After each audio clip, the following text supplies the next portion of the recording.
episode 63. Hello everyone and welcome to Wolff&Schafe podcast. My name is Magdalena and this is my little kitty co-host, the Marat. Meow. Great to have you here. We have Monday today, June 19th of 2017, and the weather is awesome. It's very summer-like. And I'm having my allergies, so if I start sniffing during the episode, my apologies. If you're a returning viewer, you know what to expect, and you know that I'm ever so grateful that you decided to spend some of your time with me. If you're a new viewer, this is a knitting, spinning, sewing, hand-dyeing yarn podcast in a little town of Adliswil near Zurich in Switzerland, and I live here. I'm originally from Poland and I live here with my husband Gleb and our little 3-year-old son Stasio.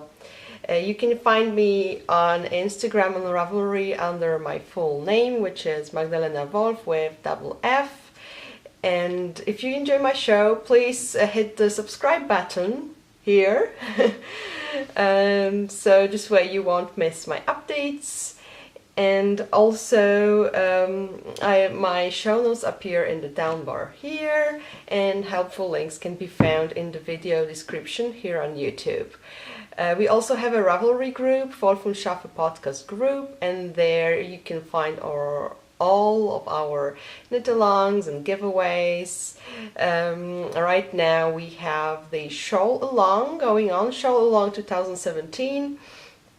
There's already a lot of projects being shared in our chatter thread.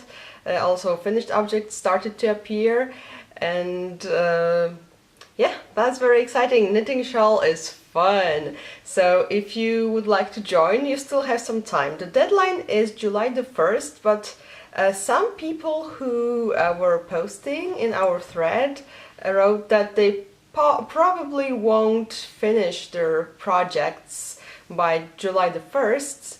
They just wanted to join in the fun, which is awesome. But anyway, I'm thinking about prolonging the date for the deadline. What do you think? Should I do that or not? Please comment. If you would like me to prolong it, then yeah, then I will, because yeah, it's supposed to be fun, not very strict rules, right? So next up we had a giveaway for the Ghost Shawl by Paula Wiśniewska, also known as Polka Knits, and I did the random, yeah, I went to random.org. I don't know if you can see it. I will make it bigger. Now you can see it. Yes, it's the first person who answered, so the post number 2, just after my first post in the thread, and her name is her Ravelry name is The Yarn Goes On, and her name is Lisa. So congratulations, Lisa. I know you're a very regular viewer of mine, so it's great that you've won. Congratulations again, and I will contact Paula so that she sends you your prize. Yay! Awesome! And I hope you'll make it. Oh, I'm just moving my hands too much. I hope if you make the pattern, you'll share it somewhere so I can see it. Would be awesome. Thank you so much to everyone who participated in our giveaway. The question was about your favorite science fiction or fantasy book / movie / TV show. There were some interesting answers. Someone mentioned Robin Hobb. Yes, I know her books. I read this series about the bastard, like he was a bastard and it was his name in the book. I suppose you would know what I'm talking about if you know Robin Hobb's books. So yeah, I know they are good. And yeah, I wanted to share my favorite fantasy books with you, because why not? There's an occasion, right? So some of my favorite fantasy books are, to be honest, Polish. One of the series has been, I don't know whether it's completed, but thanks to the game it's translated to English, so you can read it as well. It's of course the Witcher saga by Andrzej Sapkowski. In Polish it's The Witcher is called Wiedźmin, and it's just so much fun. It's really an enjoyable read. So if you would like to read something fun and very like with really fun characters and good dialogue, that's the book to go to. And next up, I really love, this is sadly, really sadly, available only in Polish, but for my Polish viewers, I highly recommend all of Anna Brzezińska's books, especially her Twardokęsek saga, which is just amazing, and also short stories that are less medieval, more Renaissance-like, like Renaissance Italy, Wody głębokie jak niebo. If you haven't, and your heart is not breaking too easily, because she's like a mistress of breaking people's hearts, like breaking readers' hearts, you should completely check it out. Yeah, the author, she is a historian. She specializes in medieval times, and it shows in her books. She's just amazing, and I'm so sorry that she's not writing right now. She's pursuing some other goals in her life, but I so wish she would start writing again. Next up, Patricia McKillip. I love her books. Not all of her books. She betrayed my trust once, as I mentioned some time ago on the podcast, but yeah, Patricia McKillip and her Riddle Master of Head series is a classic, and I highly recommend it. But my favorite book by her is Winter Rose. I just adore this book. I could eat it up. I could read it many times, and I already have read it many times, and I plan on reading it again. So if you like retellings of legends and with some like dreamlike reality, this is a book to go. Also, I really important books for me were the books by Ursula Le Guin. I don't know if I pronounce it correctly, but I mean the Earthsea series.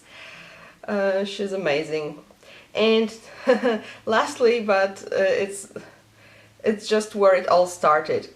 My fantasy fascination started when I was around 14 years old, and I started reading Tolkien, of course, with his Lord of the Rings, and then The Hobbit, and then Silmarillion, which is my favorite of his books.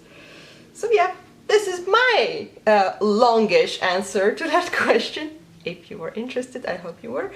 And now we could finally start with knitting, but first, traditionally, a sip of tea. Oh yes. Again, I'm drinking Japanese sencha today. It's delicious. So, let's start. Where is my project? So, again, in Auntie Marta's beautiful bag, I have my Asagi top by Bristol Ivy. And I did not have much progress on it. You can see my progress keeper here is basically a couple of rows. in my defense, the lace portions are getting longer and longer, so it just takes more time. And the rows themselves, of course, get longer. So you can see these beautiful, beautiful leaves. I'm really smitten with this pattern, and what I also like is it will only be a small portion of lace, so it won't like it won't be too much. The rest will be kept more simple, like stockinette stitch.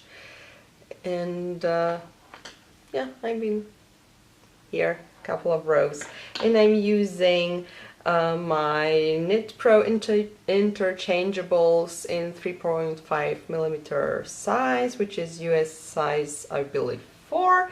And the yarn that I'm using is this yarn. As you can see, I still have quite a lot of the first skein. I have the second skein as well, somewhere here. So yeah, still a lot to go. And the yarn is this yarn. It's Queen of Pearls. The yarn base is called Ballista, and colorway is Siren Song. And I'm in love with this color, really. So yeah, it's a pleasure to work with this pattern, but I've had some other things that kept me busy that I will tell you later in the episode about, so I just managed these couple of rows. But I believe once I'm done with the lace portion, it will grow much faster. So yes, this is my first project, and then look who's back! Dum ba da dum. Oh no, it got tangled. Come back, please come back. Oh, sorry. Look! Ah, you haven't seen this in a while, have you? Ha ha ha ha. So this is my first serious brioche project, and it's called Brioche Basics Scarf by Susanne Sommer, also known as Sosu. And yeah, it's this cool beginner, like brioche beginner pattern that you start with an X, and then you just go with the brioche. And last time I showed you, I was here, and then it grew. And this is the other side. And the yarn that I'm using, isn't this cool? So, okay, first needles, my Haya 3.5mm needles, which is again US size 4. And then the yarn I'm using is this.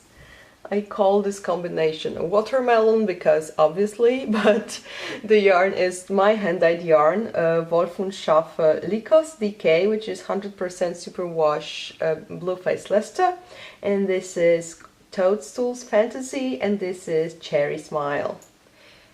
So yeah, this project has been on a hiatus for quite a while, mostly because I understood why I stopped knitting scarves, you know? It's just, they seem to have no end. Because, yeah, to have a proper scarf, you really have to knit it quite long.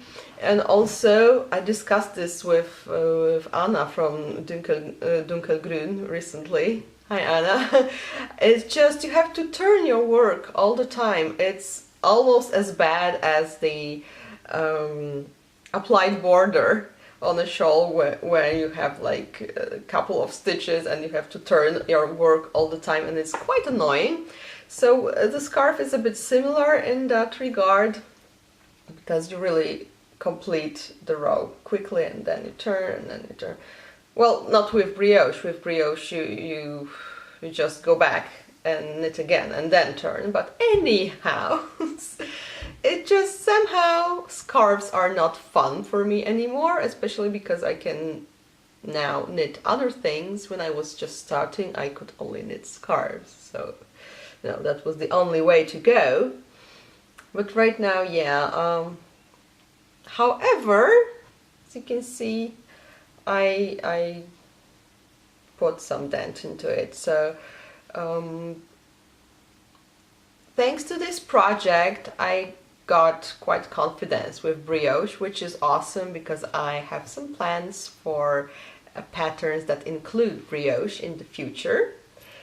And yes, my plan is, well, basically to finish these skeins. I weighed the skeins after I was done with the eggs here, so that I know when I should start the second eggs on the other end. So I will be weighing my yarn and then checking how long should I go still. So yes, this is my brioche project, and again, I always say that, but I love the way how this pattern is written. Susanna, you did a great job on explaining brioche to brioche newbies, so well done. And next up, where am I? Yeah, I have a new project to show you. No finished objects in knitting this week, but at least I have new cast on. Yeah, right. So, as I mentioned before, oh, my snail. My snail is poking me. Have I shown you my snail? This is my snail with my sewing notions. I will just put him here for the moment, so I don't get poked all the time with his horns. So anyway, I mentioned, I think in the last episode, that I want to knit a pair of socks for my hubby for our anniversary, which will be August the 6th. And it will be our 6 years together, not together, 6 years since we got married. Since we've been together, it's much longer. We met in 2005 and we started dating in 2006, so it's been a while now. So let's start with showing you the project. So I just cast this on. Today is a Monday and I cast this on. Sorry, I had to sneeze. So anyway.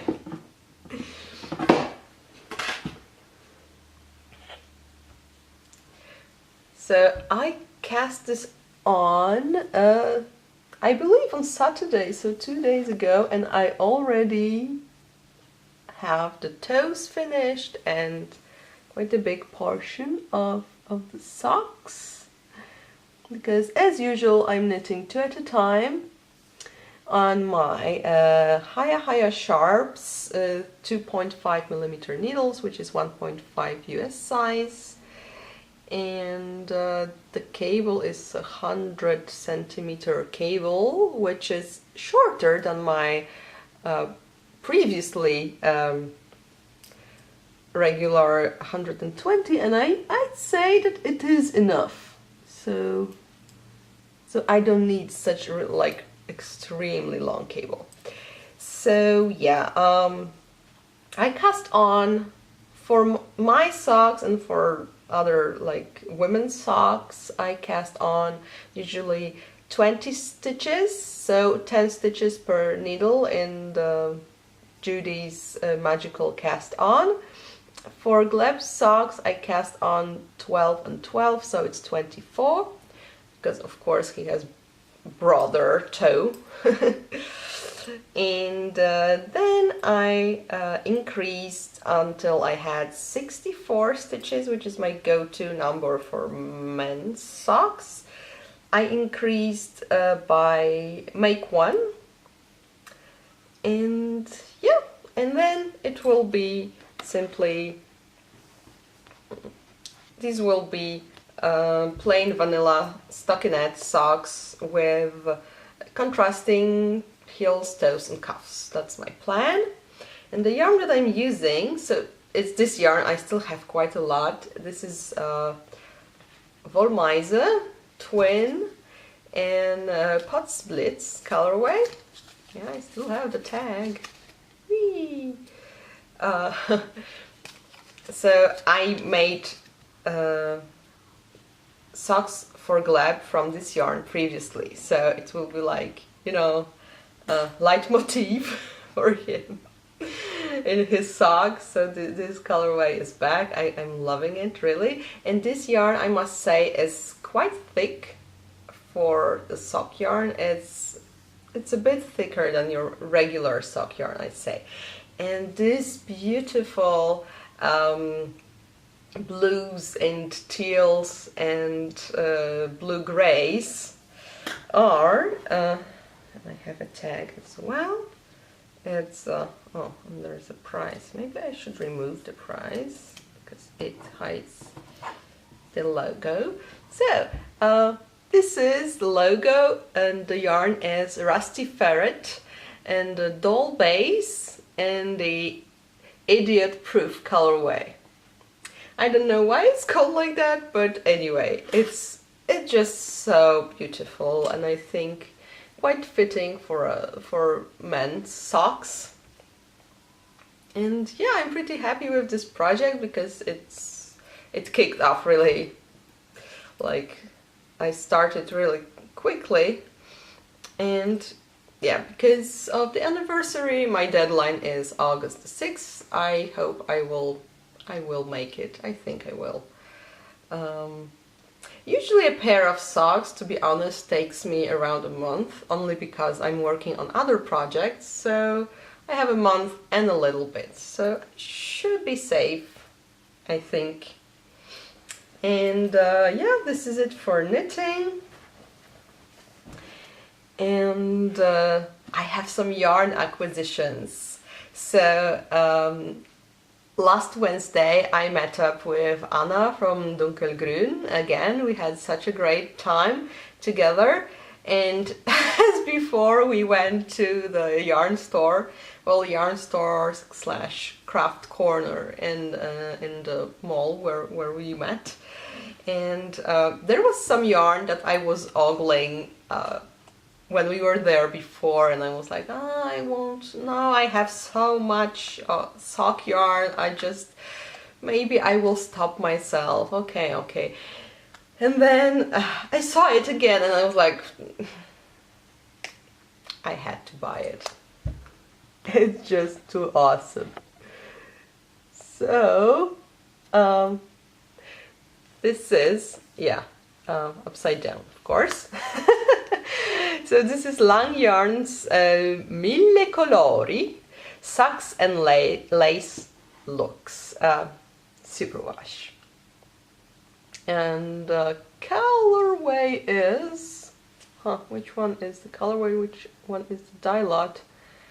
I wish I knew. They didn't write which is which, but it's just numbers, so it won't tell you that much unless you put your hands on this yarn specifically. So it's sock yarn. It's 73% sock superwash wool, 25% nylon, and 2% polyester, which I believe are those sparkly things here. And I don't know whether you can see it on the camera, but they are gold.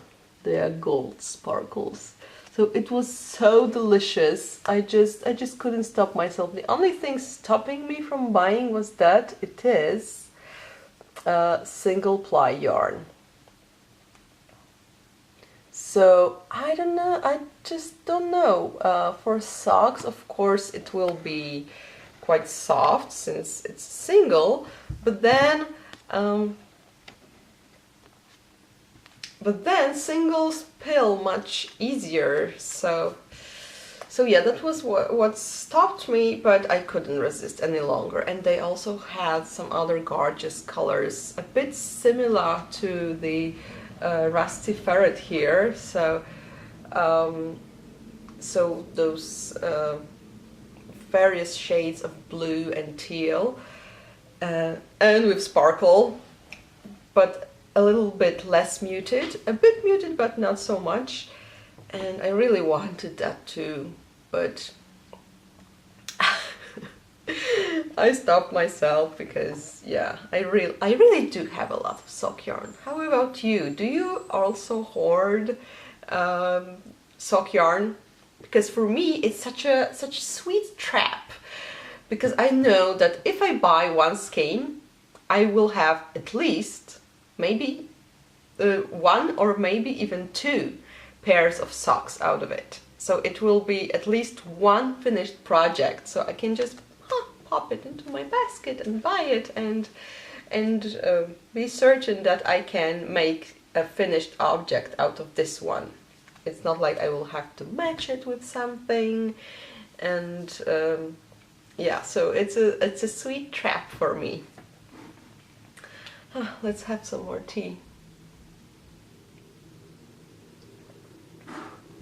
So this is the yarn that I bought, and also there will be a small spinning segment today, really small, believe me, but yeah, I've been spinning some more of my braid that I bought at the Swiss Wool Festival last October, and it's still have quite a lot left because I'm spinning it in small chunks.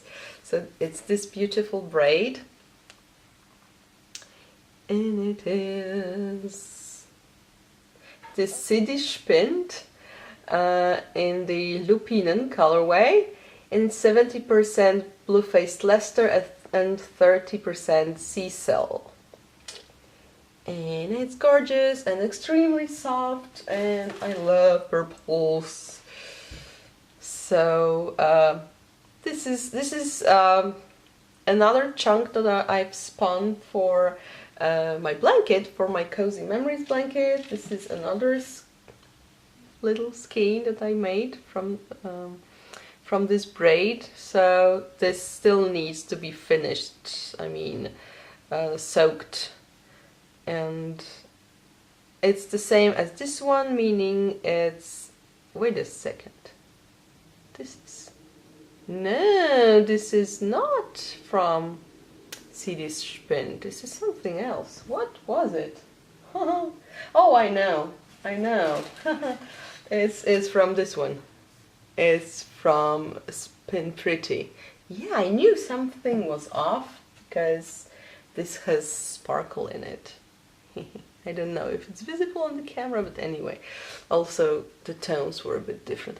However, yeah, I made it the same way as this one, meaning a single ply yarn to be used as a square in my blanket. Okay, so this is it for spinning. And I must say, recently I don't spin too much, but it's still a very meditative activity. It really puts your mind on a path where it can, you know, sort things out for you, like your brain starts processing all. This is a prize from the tag of Rusty Ferret. Sorry. Anyway, where was I? So yeah, just recently I was spinning on this little chunk of fiber, and I had these thoughts that usually are not able to break through the buzz of everyday life, and when you spin, it just sorts things out in your head, which is awesome. Anyway, this is it for spinning this week, and now for my sewing segment. I have a finished object again. Yes, yes. So, ta-dum, ta-dum. The yukata for my son is finished, and I hope to put a photo here because it's hard to fit this into the screen. But yeah, this is how it looks like. I'm very proud of myself because it actually looks like a garment, you guys. It's amazing. I already put this on Stasio, and I must say that, oh yeah, I will just mention that I was using a tutorial by So Very Easy on YouTube. It's a free tutorial, you can check it out if you're interested. And yeah, I think next time if I make him another one, I will make it longer. I will make it bigger in general because I thought it should be enough for him, but when I put it on him, it looks really too small. And he's three. He's not even 3.5. He will be 3.5 in August. So yeah, I have a big kid. Anyway, the neckband I would also make longer. I thought it would be enough, but it should be longer on this type of garment. And what I changed to how it was in the tutorial, I did do some modifications, believe it or not, I did. So in the video, the neckband was different fabric than the body of the garment, and I decided to go the traditional way because regular Japanese yukata or kimono has the neckband from the same fabric as the rest of the garment, so that's what I did. And also, haha, check this out. So okay, so there is a way you put the kimono on yourself, and you always do it right fold first and then left fold over it. If you do it different way, you are dressed up as a dead person, because for funerals the body is dressed the opposite way. So that's an important thing to know if you're to wear a Japanese outfit. And so yeah, so as you can see, the neckband, the orientation of the pattern is such that it is upside down on the side where it should be more or less hidden, and the one that will be on top goes like the right direction. And yeah, what else? Yeah.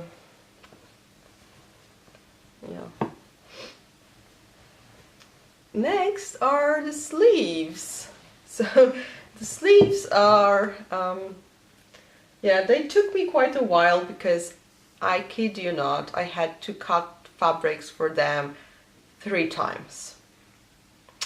So first time, the lady on the video, she mentioned that since she's using scrap fabric, she had to cut 4 pieces of fabric for 2 sleeves. But of course, if you are able, you just cut 2 and then you fold it, and then the fold is here on your arm. And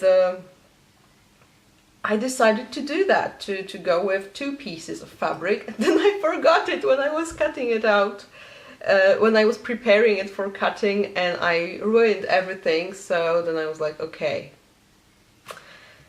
I want it to be 2 pieces of fabric. So then I cut them out, and then I realized that I made a mistake that the lady on the video was actually warning against. That if you have direction in your pattern, pay attention. So my sleeves were actually instead of the pattern going vertically, it was going horizontally. And I was really annoyed when I discovered that. But I took a deep breath and I cut it out the third time. So these are the sleeves that I cut out the third time. And of course, since they are folded, on the back it is like going upwards, legs up.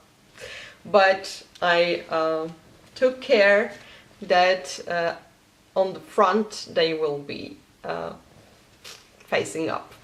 Okay, I know it's not perfect, but still, I'm pretty happy about it. Attaching the neckband was quite a challenge for me, also because, well, I'm a beginner, and also because the instruction on the video were pretty vague. I mean, if you already know what you're doing, you will just do it. If you're doing it for the first time in your life, you might screw up like I did. So I have some not very pretty attaching of the neckband going on here. There's some mistakes, and yeah, well, it's just a learning process, I guess. Other than that, again, I'm not done with the sleeves. So the lady on the video did the opposite of the regular yukata sleeve.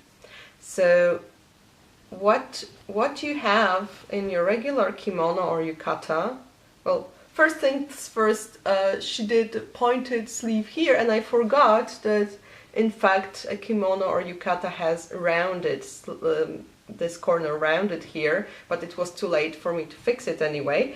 But yeah, so the kimono sleeve is like this. So you have this hole for your arm, and here it's closed. So it's closed here and it's closed here, and it creates a pocket that Japanese people would put handy things in. And then here it's open, so it's attached to the body, and then it's just open. So you can just put your hand into your sleeve and take anything you want out of there. And also the important detail is that under the sleeve you have a hole. So especially a yukata is a garment that is, and yukata is a summer kimono. So it's something that should be airy and allow your body to breathe. So it's a perfect way to do just that. But to be honest, any kimono has those holes. And on the video, this part of the sleeve was completely open, so the sleeve was very broad, and here everything was closed. So it was just the opposite. So I had to, since I'm a beginner, I had to do a lot of thinking how to solve all this. And I closed these sleeves in a way that, well, it's not what I would do now, because then I realized how to make a seam here on the front and back together, and then do a rolled up hem for the hole. And now, if I were to, because first I did this and then I did this, so because I learned how to do this just by thinking about it, I would do it here the same way. So I would first probably sew the front and back of the sleeve together, creating a seam here, and then I would roll this up. But it was too late, so if I make a yukata again, I will probably apply that knowledge. And is there anything else? Oh yeah, the belt. So yeah, this is this cute little outfit, and I hope Stasha will agree to put it on himself next Friday. And about the belt, so on the video the lady made a belt from the same fabric she did the neckband. It was some kind of just white fabric, suppose a bit stiffer than your regular yukata fabric, and for me it looked a bit like a judo outfit, and I did not really like it, so I googled and I saw like pictures of Japanese children wearing yukata.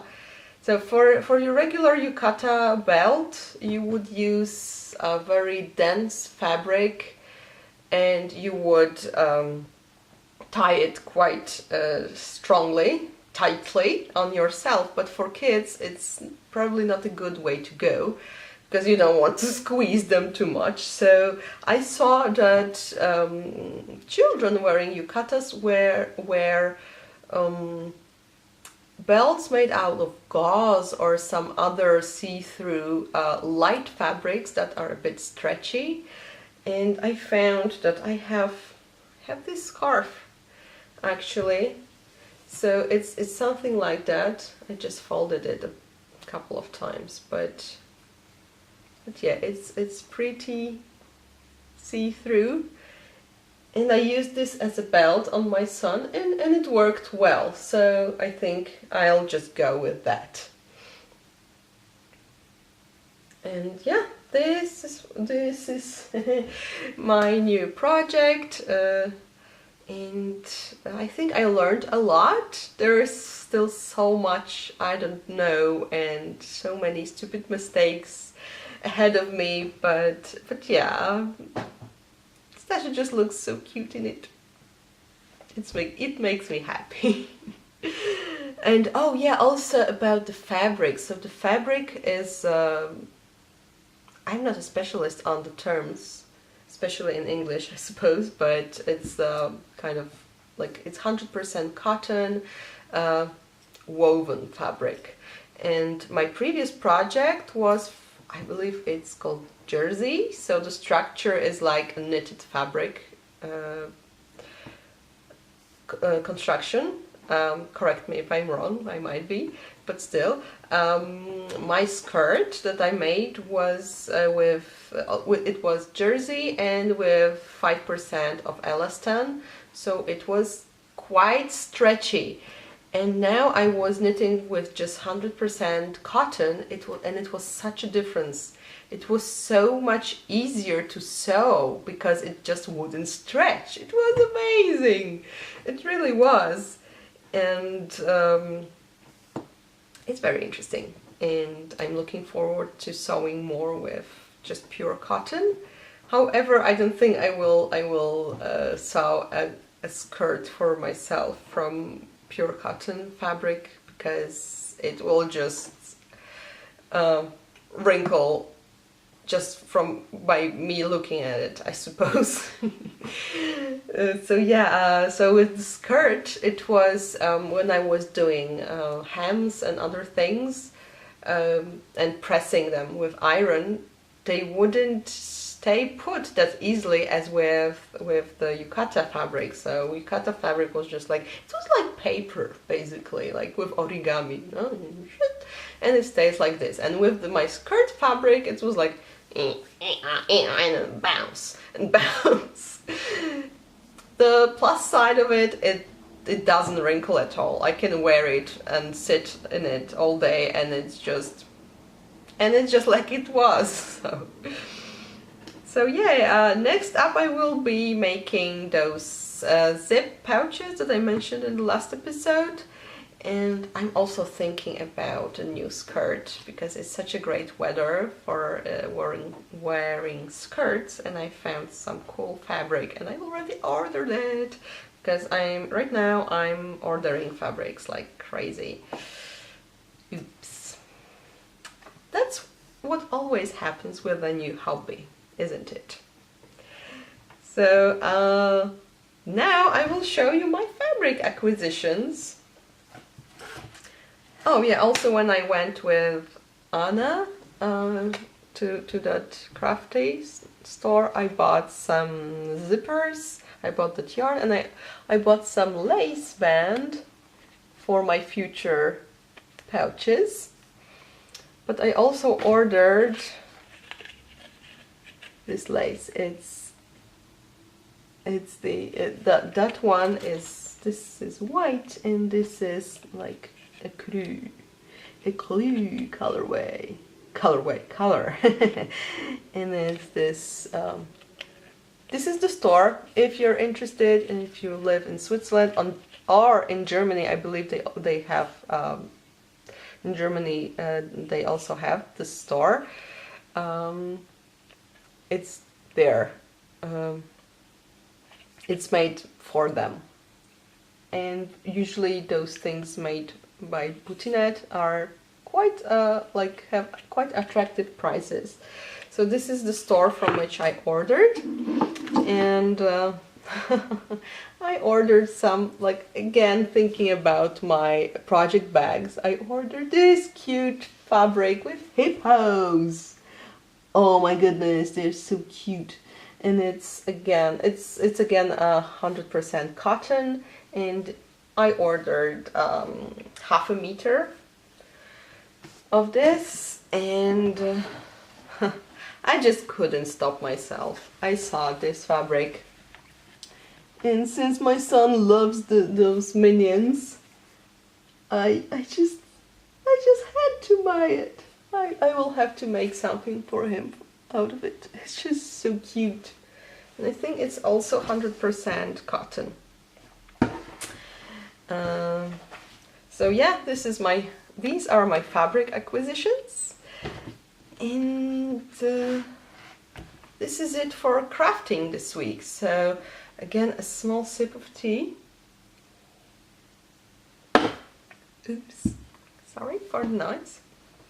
And my last segment about what's going on in my life in general. As I said, I met with Anna. It was so much fun. I hope we will meet again soon to have more fun. And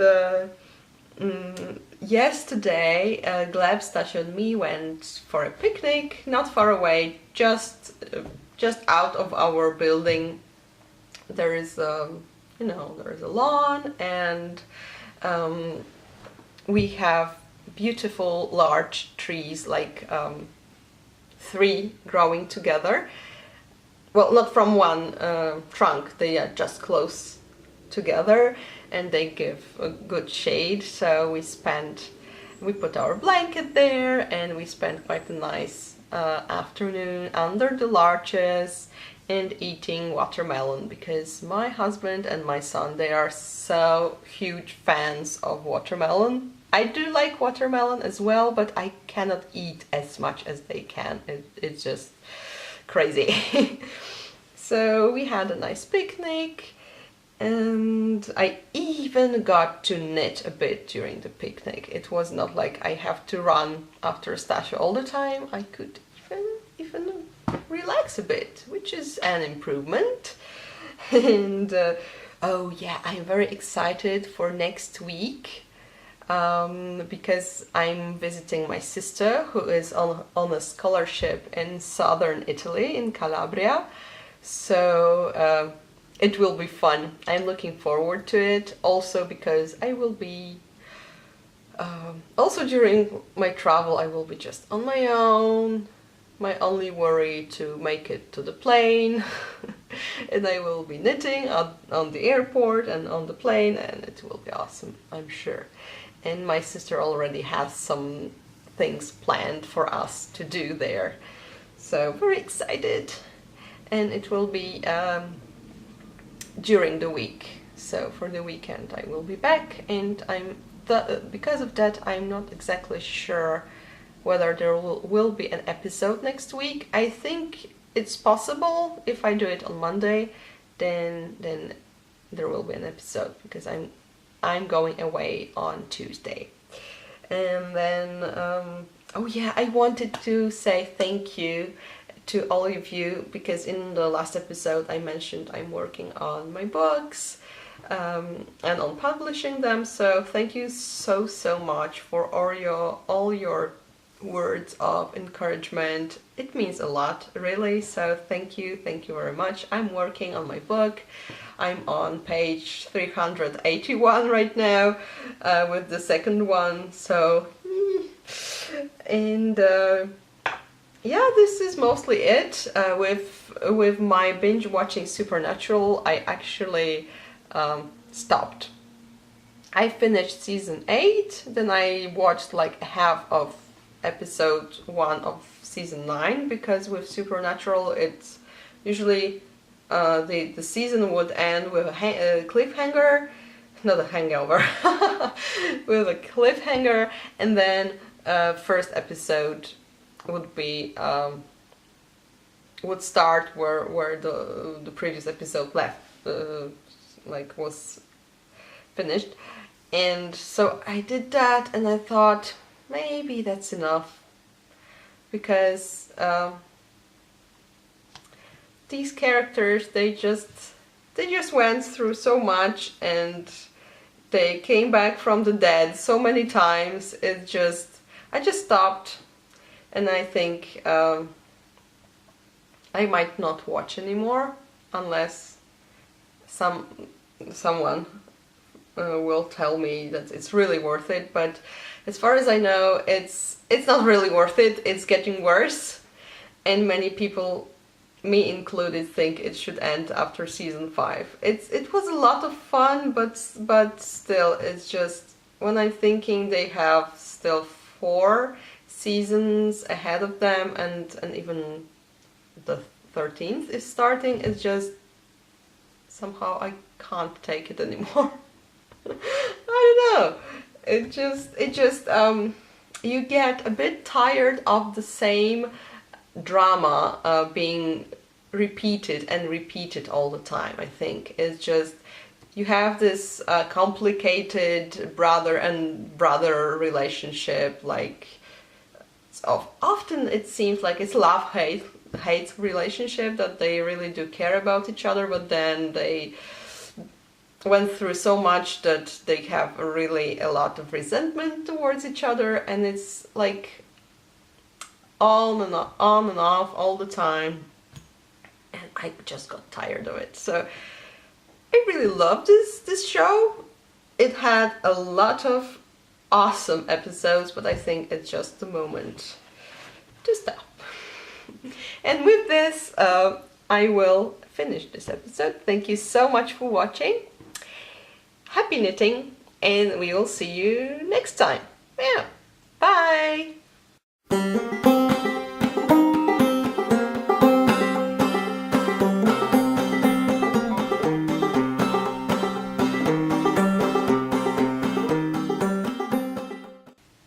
Edit, sneeze.